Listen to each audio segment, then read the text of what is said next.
like emojis floating to the top of your screen. These are the best of my lives on Facebook.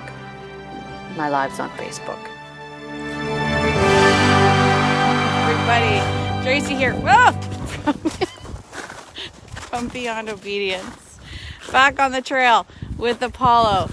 So, yesterday we were talking about how crate training your puppy is going to suck, right? That's just the bottom line. It's going to suck. They don't like it. They don't understand it. They're not genetically programmed to be separate from the rest of their pack.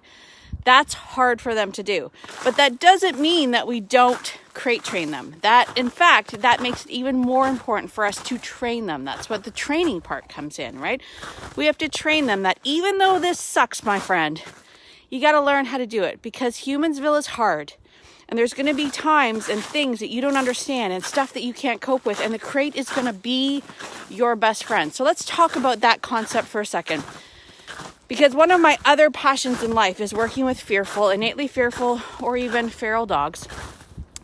And I utilize this concept of a crate, developing a comfort zone, and then building out from there.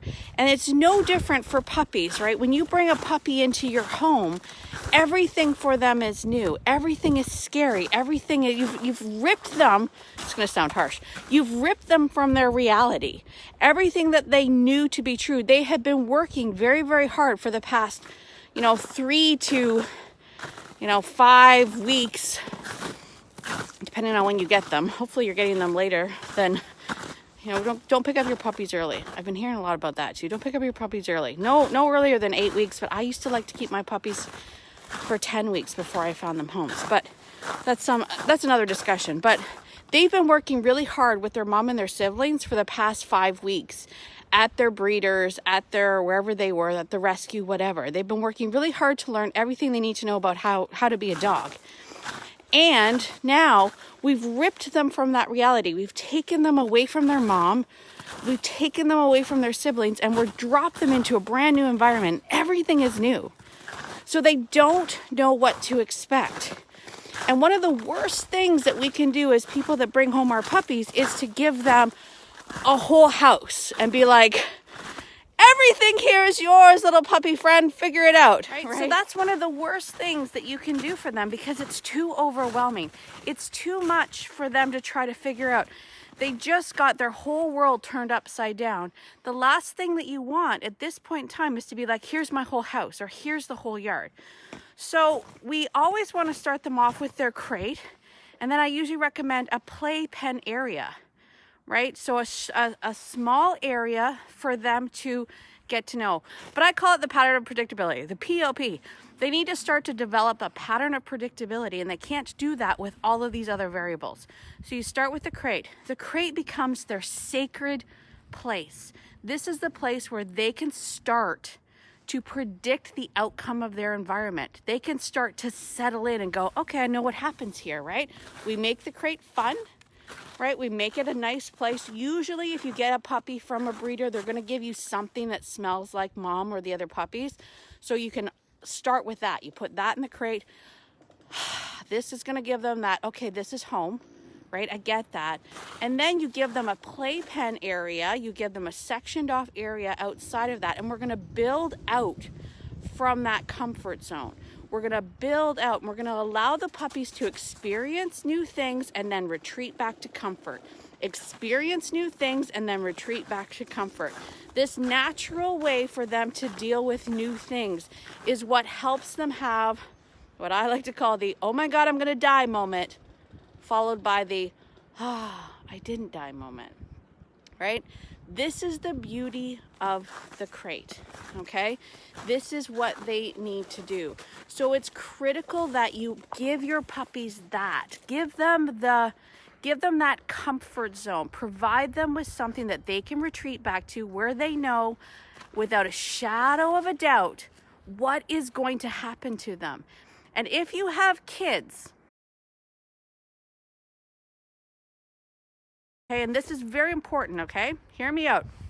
If you have kids and you brought home a puppy. Kids and dogs are great. They really are. And you can create amazing relationships. I honestly, truly believe that part of the reason why my kids are the amazing little people that they're becoming is because they've grown up with animals. So kids and dogs are great. But if you have kids, you want to make sure that from the get-go, the moment you bring that puppy home, you teach your children that they are never, ever to disturb the puppy while they're in their crate, okay? Make sure that crate is a sanctuary. Make sure that is the place where the puppy knows without a shadow of doubt, I know what's gonna happen in here.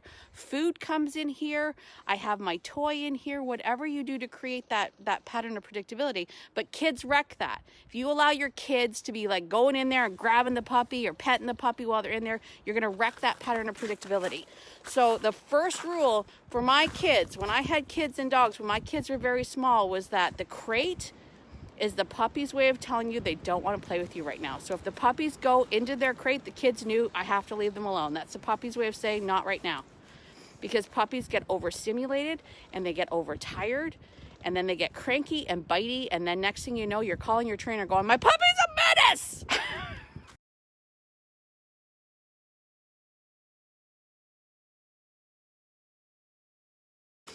That is the beauty of the crate. Beyond potty training, beyond all of the other things that provide safety, you know, when you can't watch your puppy, you need to put the puppy in the crate because we know they get in trouble, right? So beyond all of that, the idea of how they develop, how they become confident dogs starts with that crate, okay? So go out there, get your crates, set up a nice, comfortable crate, but then set up a small area, work your way out. Don't give your puppy the run of the house. That's too much real estate for them to handle, especially when you first bring them home.